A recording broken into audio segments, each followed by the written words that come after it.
quiero hablarles un poco sobre el tema que estaba tomándonos en estos días. Desde la semana pasada estamos hablando un poco sobre lo que es identidad y lo que es ideología y todo eso. Entonces, quiero ir al libro de Daniel, en el capítulo 1. En el libro de Daniel, en el capítulo 1, ustedes van a ver, les va a parecer extraño el pasaje, pero ustedes van a ver todo lo que pasa cuando en una sociedad se proponen insertar una ideología para cambiar la manera de pensar de la sociedad. Dice en el capítulo 1 de Daniel, versículo 1 en adelante: en el año tercero del reinado del rey Joacim de Judá, el rey Nabucodonosor de Babilonia vino a Jerusalén y la sitió. El Señor permitió que Joacim cayera en manos de Nabucodonosor. Junto con él cayeron en sus manos algunos de los utensilios del templo de Dios, los cuales Nabucodonosor se llevó a Babilonia y puso en el tesoro del templo, y los puso en el tesoro del templo de sus dioses. Además, el rey ordenó a Aspenaz, jefe de los oficiales de su corte, que llevara a su presencia a algunos de los israelitas pertenecientes a la familia real y a la nobleza. Debían ser jóvenes apuestos y sin ningún defecto físico, que tuvieran aptitudes para aprender de todo y que actuaran con sensatez, jóvenes sabios y aptos para el servicio en el palacio real, a los cuales Aspenaz debía enseñarles la lengua y la literatura de los babilonios. El rey les asignó raciones diarias de la comida y del vino que se servía en la mesa real. Su preparación habría de durar 3 años, después de lo cual entrarían al servicio del rey. Entre estos jóvenes se encontraban Daniel, Ananías, Misael y Azarías, que eran de Judá, y a los cuales el oficial en jefe les cambió el nombre. A Daniel lo llamó Belsasar, a Ananías Sadrac, a Misael Mesac y a Azarías Abednego. Amén. Padre, gracias por este tiempo que nos permites tener para meditar en tu palabra. Te rogamos que nuestros entendimientos, Señor, nuestras mentes estén abiertas y que nos des la capacidad por tu Santo Espíritu de discernir, Señor, y poder tomar lo que tú estás dándonos hoy para nuestra edificación. En el nombre de Jesús, amén. Fíjese que este pasaje de la Escritura nos narra lo que era y sigue siendo el proceso que muchas potencias mundiales acostumbran cuando toman posesión de los lugares que ocupan y los hacen sus colonias o territorios propios. Por ejemplo, aquí Babilonia tomó toda esa área y se estaba convirtiendo en un imperio. A donde quiera que ellos llegaban, lo que hacían era implantar su cultura. Se lo voy a poner más modernamente.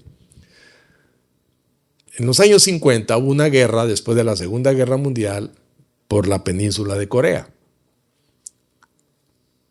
Por un lado, China apoyó a los grupos comunistas y por otro lado, Estados Unidos apoyó a los grupos del sur que no eran comunistas. La guerra terminó en que nadie ganó y se dividieron la península, y el paralelo 38 al día de hoy es el que divide las dos Coreas, Corea del Norte, Corea del Sur. Y entonces, cada una de las dos Coreas implantaron una ideología de cada lado. Por ejemplo, en el caso y me voy a referir solamente a ellos, en el caso de Corea del Sur, usted llega y usted cree que llegó a una ciudad norteamericana. ¿Sí? Porque son ciudades supermodernas, son ciudades con mucha tecnología, son ciudades con un estilo de vida norteamericano. El American Way of Life, ¿verdad? O sea, ellos viven como que fueran norteamericanos. ¿Por qué? Porque eso era lo que estaba de moda en el momento en que los norteamericanos empezaron a ayudar a Corea. Lo interesante, imagínense cómo será la influencia de la cultura que los cirujanos plásticos allá se especializan en redondear los ojos. Sí. Interesante, ¿verdad? Todos ellos quieren tener los ojos grandes. Y así usted llega y siente que está realmente viviendo en los Estados Unidos, solamente que hablando coreano. ¿Por qué? Porque se implantó una cultura, una forma de pensar. Para ellos es imposible digerir lo que está pasando en el norte, ¿verdad? Entonces, si vemos con detenimiento, en este pasaje vamos a notar un proceso.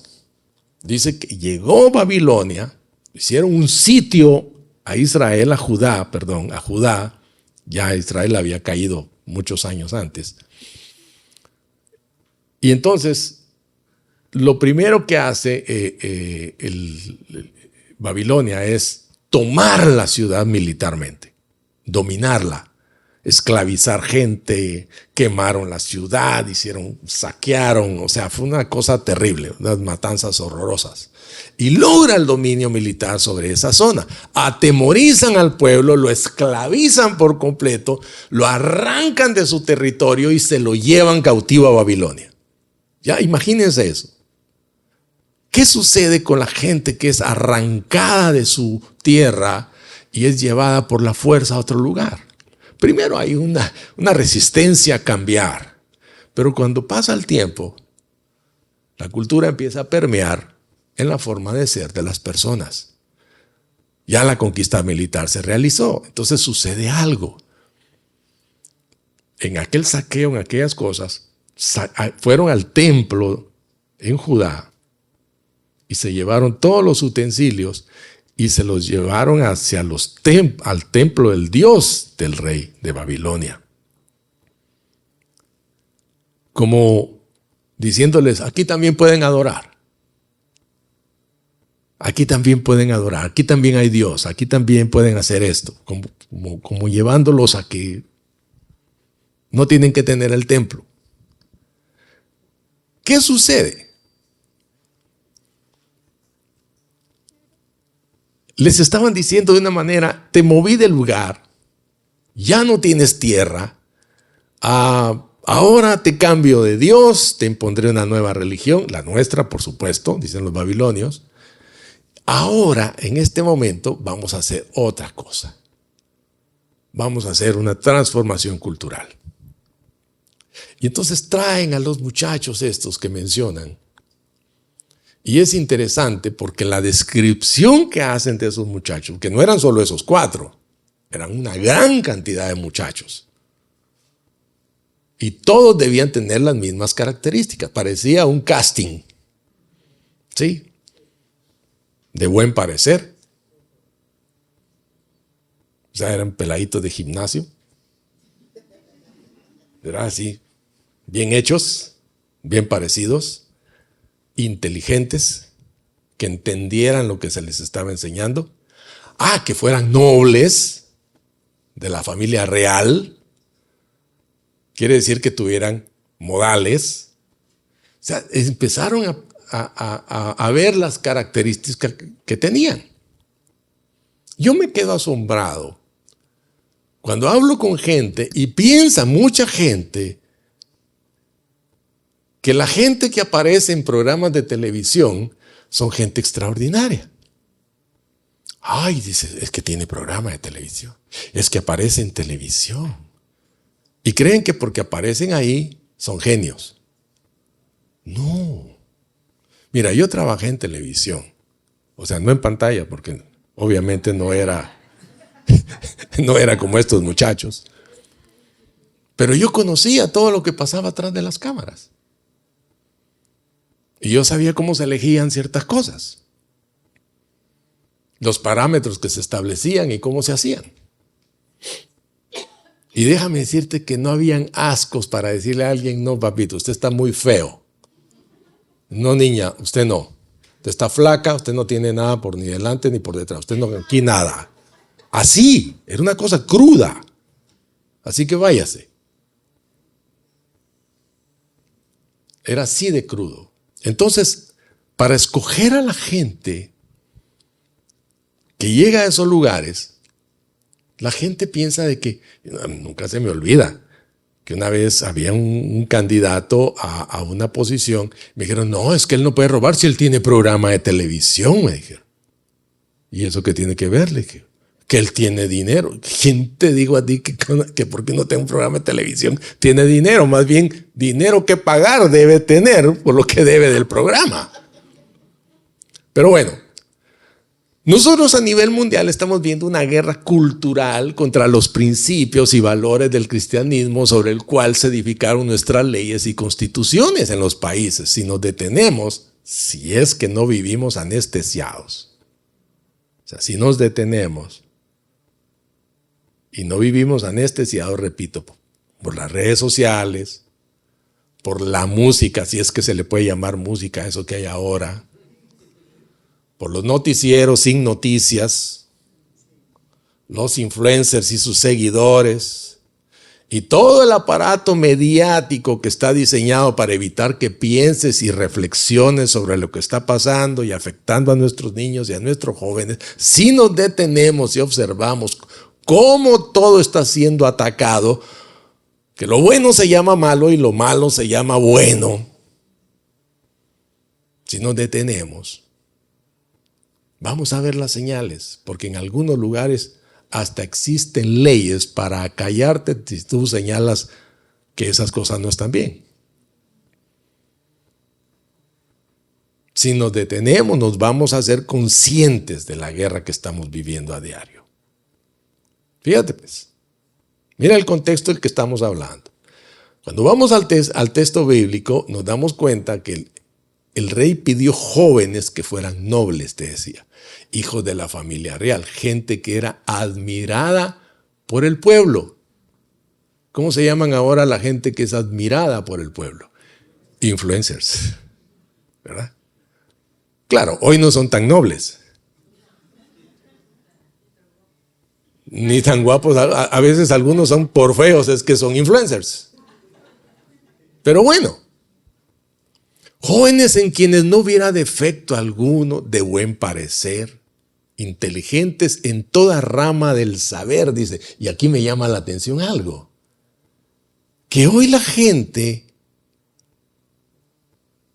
se pone a hablar cosas y creen que saben de todo, solo porque tienen pantalla, micrófono y seguidores. Y hablan de todo. Si no, date cuenta cuando ocurre un tema. Cada vez que hay un cambio de tema, ahora todo el mundo, cuando se explotó el submarino aquel, todo el mundo era especialista en... Cambió el tema y vino el mundial de mujeres, de fútbol. Todos son especialistas en fútbol de mujeres. Y empezamos a ver, y todo el mundo habla de todo sin saber. Yo le llamo a esta gente que es el problema de la gente que no sabe que no sabe. O sea, no saben que no saben. Entonces hablan de cualquier cosa sin saber. El problema es que ellos no saben que no saben. Entonces salen en lugares donde hablan y dicen y todo, y los que los oyen tampoco saben, entonces no se dan cuenta. Entonces tenemos, de verdad, tenemos un mundo, mis amados hermanos, que de verdad no sabe. Y se está llenando de una serie de conocimientos absurdos y falsos. Y perdóneme si estoy generalizando, porque la verdad es que no todos son así, ¿verdad? Gracias a Dios. Hay sus muy honrosas excepciones. Hay algunos verdaderos influencers a los que yo hasta recomiendo que los oigan y los vean, que los sigan. Pues son gente que está añadiendo conocimiento con las cosas que dicen. Pero bueno, el rey pidió jóvenes porque necesitaba que le representaran ante la gente en las diferentes provincias, como se ve en el libro de Daniel. Los puso al frente en diferentes lugares. Jóvenes. Que todo se viera bien. Entonces ya se ha dado la toma militar, se está dando la religiosa y está en proceso la cultural. Se han escogido a estos jovencitos. ¿Por qué cuando se quiere hacer una cosa como esta se escogen jovencitos? ¿Por qué van detrás de nuestros niños? Porque son fáciles de adoctrinar. Porque el niño no te puede argumentar.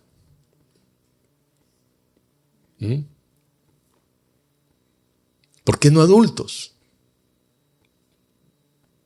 Por lo que acabamos de decir. Porque el niño no argumenta. Y si argumenta, lo pueden vencer con los argumentos. Y como decía en estos días Agustín Laje, ¿por qué van detrás de nuestros niños? Porque ellos no tienen. Entonces van detrás de los tuyos.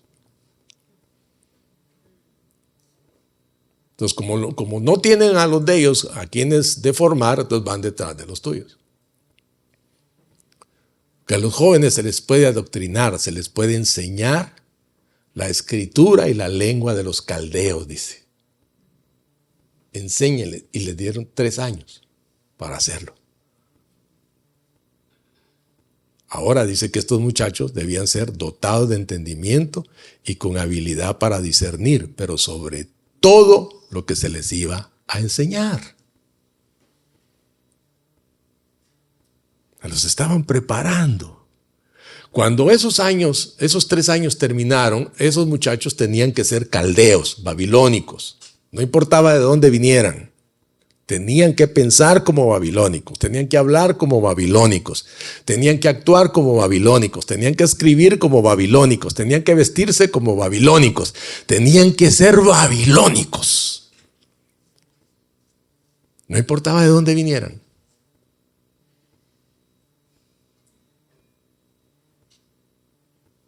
En ese periodo de tiempo serían convertidos en caballeros babilónicos.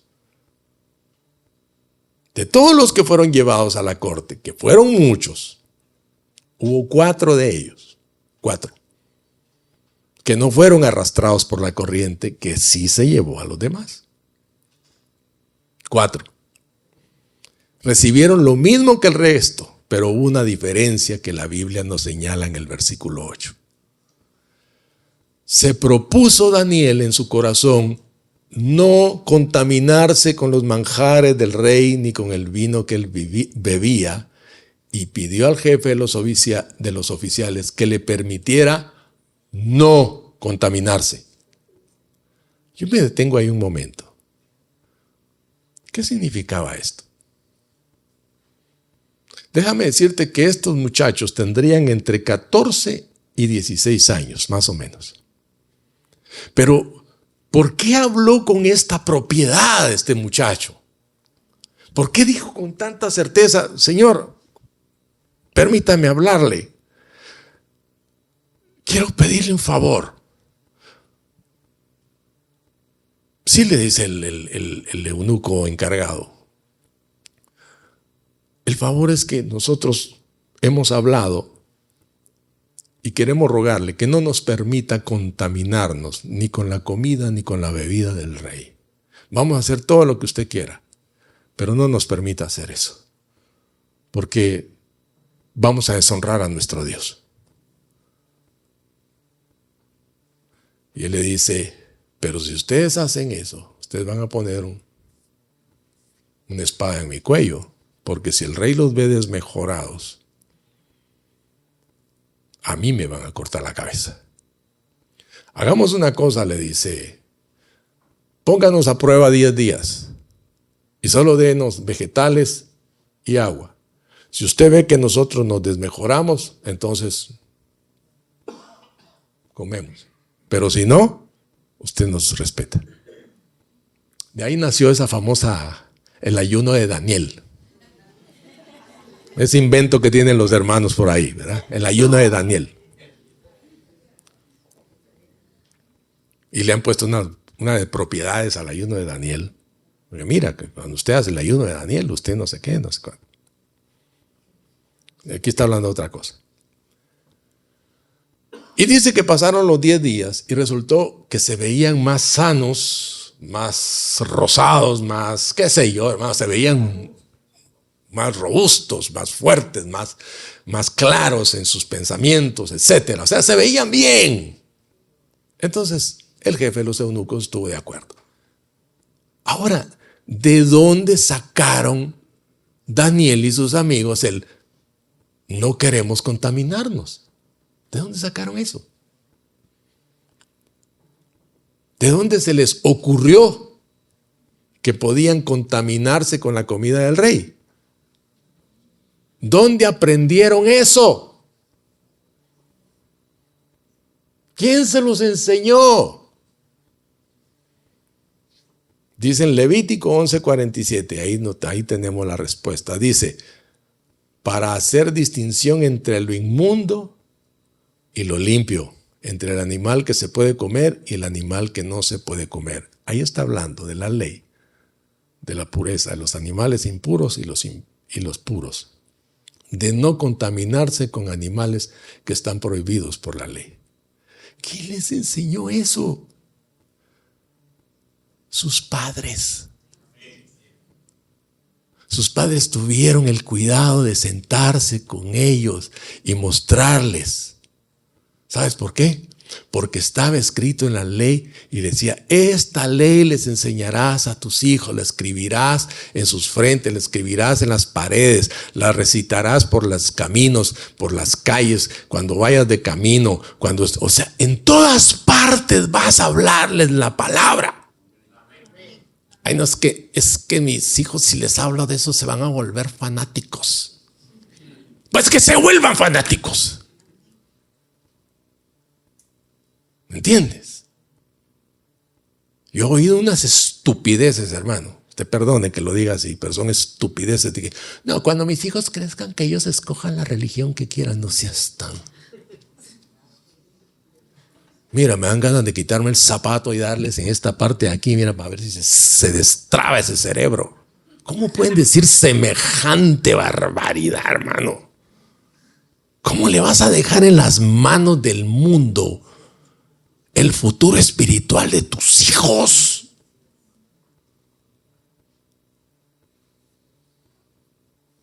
¿Sabes qué es lo único que me demuestra eso? Que a ti no te ha amanecido todavía. Que lo más seguro es que tú no has tenido un encuentro real con Jesucristo y por eso piensas de esa manera.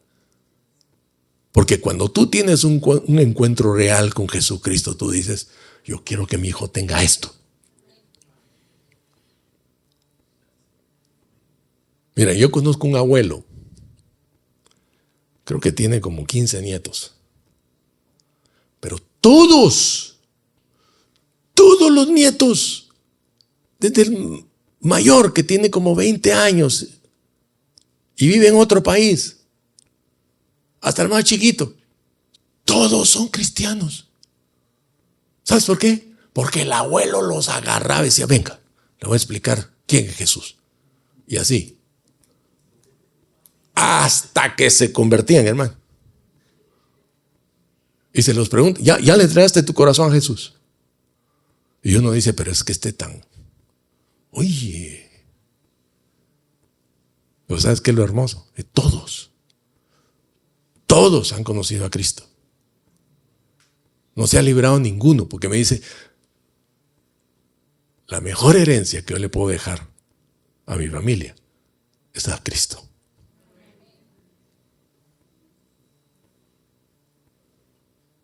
¿Quién le enseñó a Daniel sobre estas leyes de la contaminación, hermano, a las que estaba haciendo referencia? ¿Quién? ¿Y qué le estaba sirviendo para influenciar a los otros jóvenes que estaban con él? O sea, que encima no solo la sabía, sino que él estaba influenciando a otros con lo que sabía. ¿En qué momento? ¿Dónde?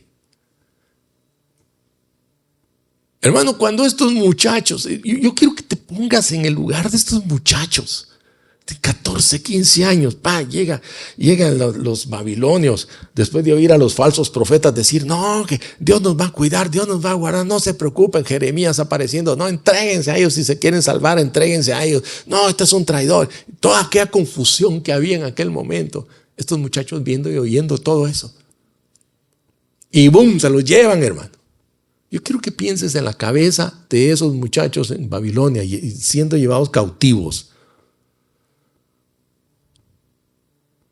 ¿Cuál sería la respuesta de un muchacho en ese momento? ¿Dónde está Dios? ¿Dónde está tu Dios, papá? Lógica pregunta, ¿verdad? ¿O no? Y se los llevaron y los separaron de sus padres. Ahora les tocaba solitos. Pero mira la respuesta de estos 4. Solos tomaron la decisión de honrar a Dios. La Biblia nos enseña que hay un momento cuando nosotros como padres podemos influenciar a nuestros hijos y dejar en ellos los principios que los han de guiar toda su vida. Aunque hayan momentos en que parece que se han alejado de ellos. Todos, hermanos, nuestros hijos en algún momento uno dice, se fueron al mundo. Y te angustias. Pero si tú sembraste bien, puedes confiar en la cosecha. Dice en 2 Timoteo capítulo 3 versículo 14 y 15. Pablo hablándole a Timoteo le dice, pero tú permanece firme en lo que has aprendido. Cuando alguien ha aprendido algo es porque pasó un proceso de aprendizaje. En lo que has aprendido y de lo cual estás convencido. Pues sabes de quiénes lo aprendiste. Escucha este versículo. Desde tu niñez conoces las escrituras que pueden darte la sabiduría necesaria para la salvación mediante la fe en Cristo Jesús. Tenía 10 años mi hija. Orábamos antes de que se durmieran. Y recuerdo que fui con ella a su cama. Y me dice, papá, ¿nosotros cómo podemos estar seguros de que este asunto de Dios no es un cuento chino?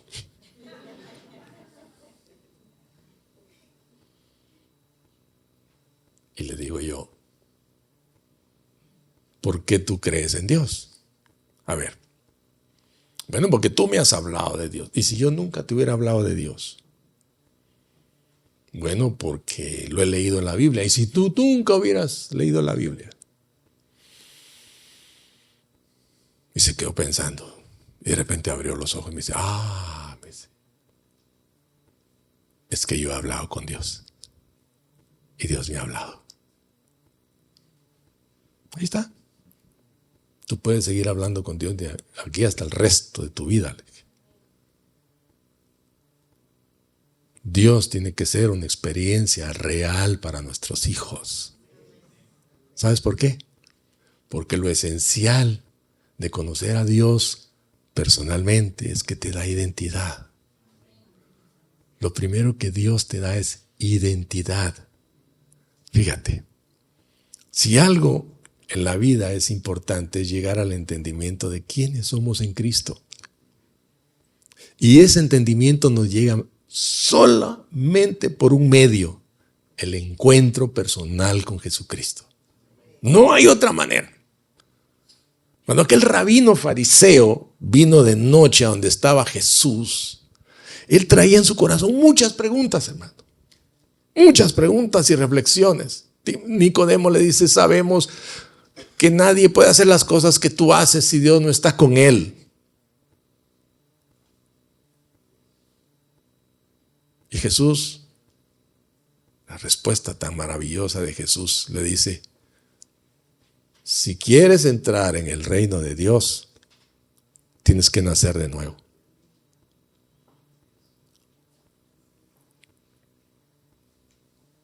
Y el hombre se queda, ¿cómo así tengo que entrar otra vez al vientre de mi mamá? Y él le vuelve a decir, si quieres entrar en el reino de Dios, tienes que nacer de nuevo. Y déjame decirte algo. También esto es una conquista. Porque cuando Dios llega a tu vida y naces de nuevo, es un reino que está entrando a conquistar lo que ya hay dentro de ti. Y Él entra y se establece y empieza un proceso de cambio.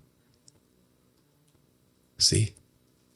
Y lo primero que empiezas a ver cosas que antes te parecían tan naturales, ahora te parecen extrañas.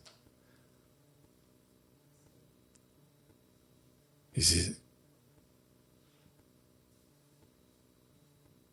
¿por qué antes yo me regocijaba en esto y ahora ya no? ¿Por qué antes me gustaba hacer esto y ahora ya no?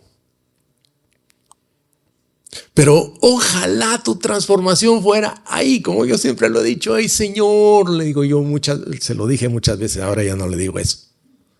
Le decía, Señor, si yo hubiera sabido que así era la cosa, yo hubiera negociado algo. Yo te hubiera negociado que me dejaras marihuano 10 años más, pero me hubieras cambiado el carácter de un golpe. ¿Verdad? No, me hizo el milagro de quitarme las drogas de un golpe, pero yo seguí, ay hermano, mira esta mujer casi le brilla la cabeza. La han santificado, la han beatificado, aguantarse a esto. ¿Por qué? Porque es un proceso de transformación. Dios llega a tu vida y comienza a cambiarte la manera de pensar. Hermano, y si algo es difícil es cambiar la manera de pensar. Cuando yo vi al pastor Villo pararse acá hace unos minutos y decir lo que es el empezar a cambiar uno su manera de pensar del matrimonio, cuando uno ha traído estos pensamientos, estas formas en las que uno ha crecido de creer que el matrimonio es de un modo y uno se da cuenta en la palabra que no era así, que no es así, que uno está equivocado. Aceptar que uno está equivocado. Aceptar que uno ha metido la pata. Y aceptar que uno tiene que venir y pedir perdón.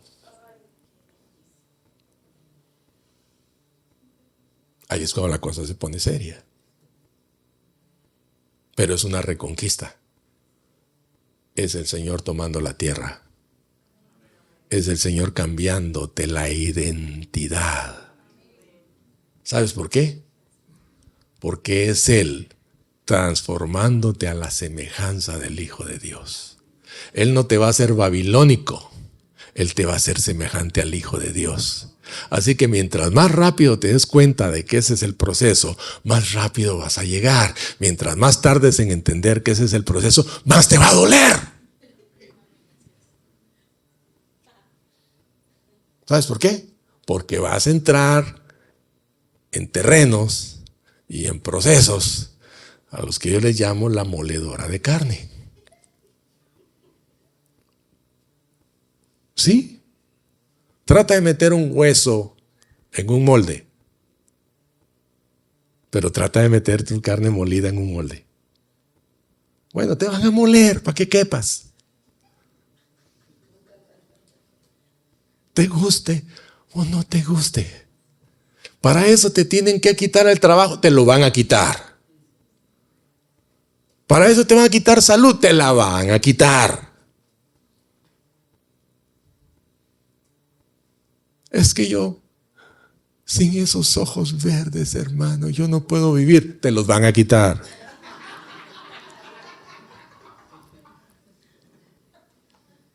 Es mejor que entiendas que estás en un proceso de rendición, porque te van a transformar a la imagen del Hijo de Dios. No vas a ser babilónico más tiempo. Porque somos babilónicos, hermanos, somos mundanotes. Nos gusta pensar como el mundo. Ay, no, yo ya me estoy poniendo muy fanático. Ah, ya te diste cuenta. Eso quiere decir que te estás dando cuenta que no eres tan espiritual.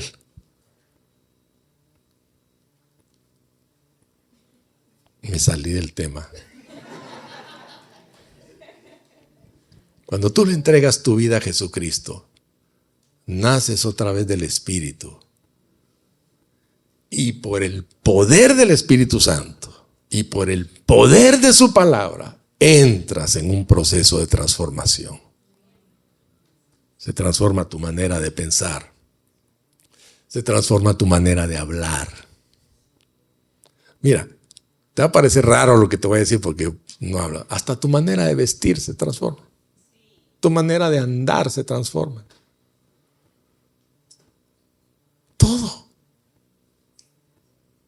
Claro, si has nacido de nuevo, pues, tus prioridades se transforman.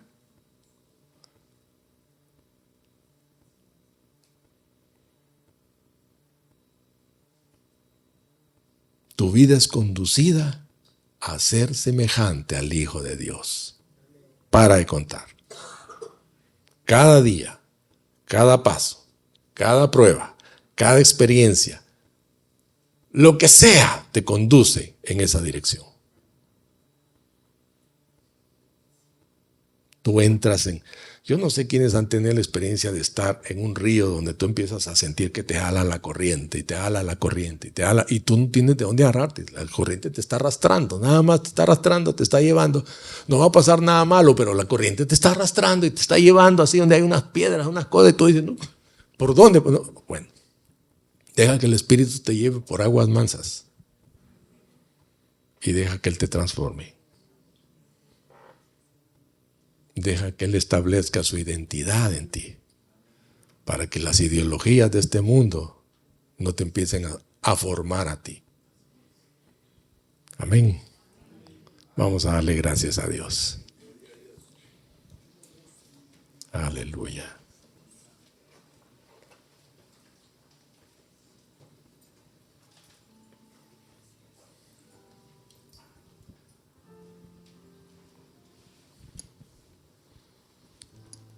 Todos, mis amados hermanos, todos somos desafiados cada día. Cada día. En el trabajo, en la universidad, en la escuela, en la familia, en la casa, en el vecindario, donde sea que nos movamos. Estamos siendo desafiados a ser como Él. Ahora déjame decirte algo muy importante. Tú no puedes ser como Él con tus fuerzas. Tú no puedes agarrar un manualito y decir, sí, ya hice esto, ya hice esto, ya hice esto, ya soy así, ya soy así. No. Tú vas a ser transformado, conducido por el Espíritu Santo. Si Él no lo hace, no lo hace nadie. Pero si Él lo hace, tu transformación será permanente. No hay vuelta atrás. Si Él lo ha hecho, no hay vuelta atrás. Tu transformación y tu cambio es a lo que Dios quiere realmente que seas. Entonces, si vas a ser un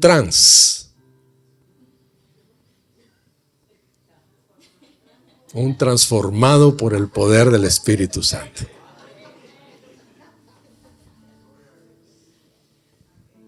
Amén. Transformado por el poder de Dios. No hay vuelta atrás. Cambiado por Él. A la manera de Él. A la semejanza de Él. A la imagen de Él. Y déjame decirte algo. Si ese es el propósito del Padre, es porque eso es lo mejor que nos puede esperar, mis amados. Reflexiona en estas palabras. Reflexiona en estas palabras. ¿En dónde estás ahora? ¿Qué estás viviendo ahora? ¿Qué estás experimentando hoy? Bueno, el propósito está claro. ¿Hacia dónde vas? ¿Hacia dónde vas? A ser semejante al Hijo de Dios.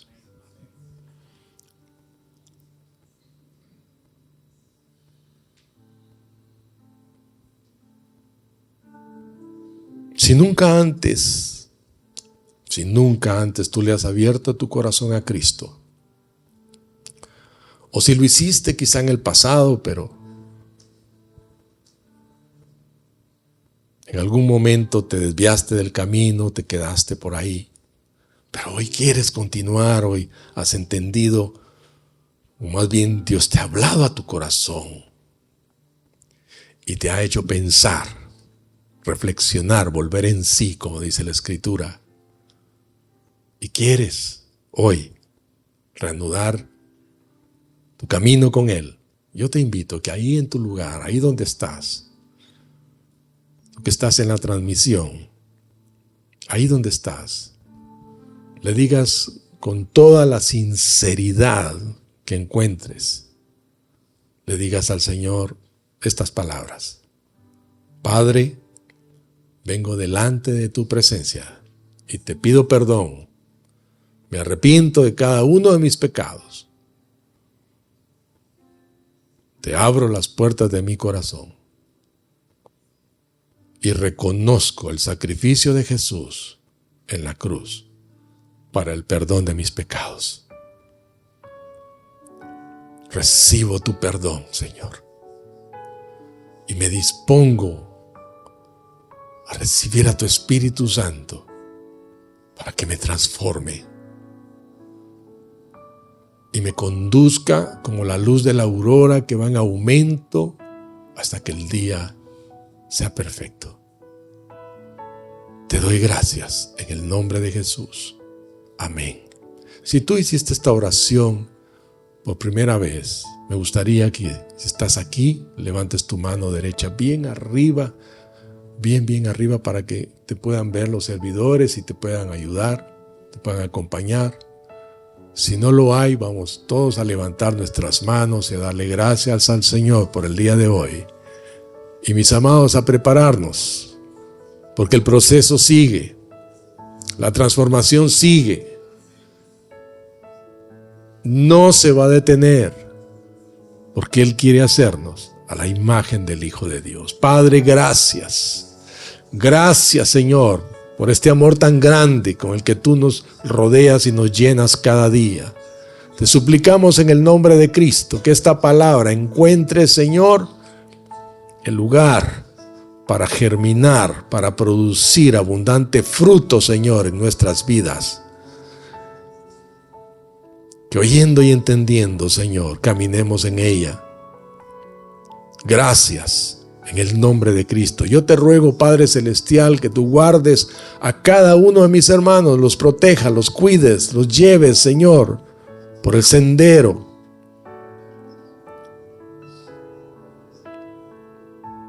Que los conduzcas, Padre, por caminos de prosperidad y de bendición. Que los guardes de todo mal. Que no permitas, Señor, que el maligno tome ventaja en ningún momento. Los bendigo en el nombre de Jesucristo y te doy gracias por sus vidas. Amén y amén. Dios los bendiga, mis amados. Dios los guarde, Dios los cuide. Que todo les salga bien. Disfruten este día con sus familias. Amén.